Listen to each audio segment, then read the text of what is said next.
La monnaie fiduciaire porte ce nom parce que son émission se base sur la confiance qui est opérée à travers la fiducie, constituée entre l'État et le citoyen.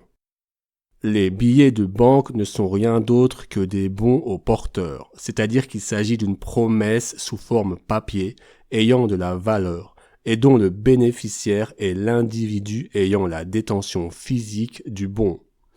Mais en l'absence de métaux précieux pour garantir leur valeur, pour que ces billets aient effectivement de la valeur, il fallait qu'ils soient émis à partir d'un titre dont la valeur avait déjà été établie en amont.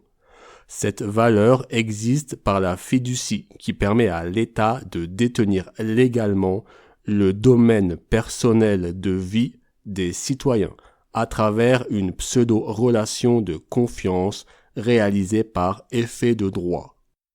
En 1971, au moment où le dollar n'était plus du tout adossé à l'or, l'on a officiellement parlé de monnaie fiat, en référence à la fiducie, bien que le concept de monnaie fiduciaire existait déjà depuis longtemps.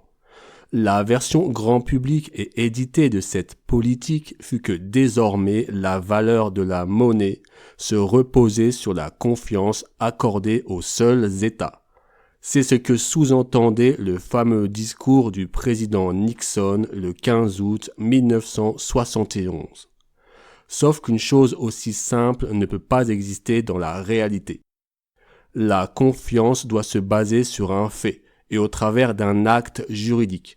Et cela est la partie dont les autorités en haut lieu ne vous ont pas parlé. Ce fait juridique n'est rien d'autre que cette fiducie établie entre l'État et le citoyen. C'est donc bien cette fiducie qui donne son épithète de fiduciaire à la monnaie actuelle.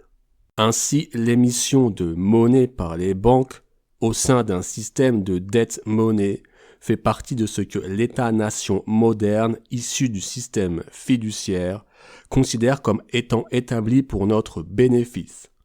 L'usage de cette monnaie sous forme scripturale ou papier par le citoyen est donc partie intégrante de l'exploitation de son titre par l'État et en corollaire les banques centrales. En d'autres termes, l'émission de monnaie-dette est permise par la détention de notre domaine personnel de vie par l'État, via la fiducie. Ce n'est rien d'autre qu'une monétisation de ce titre.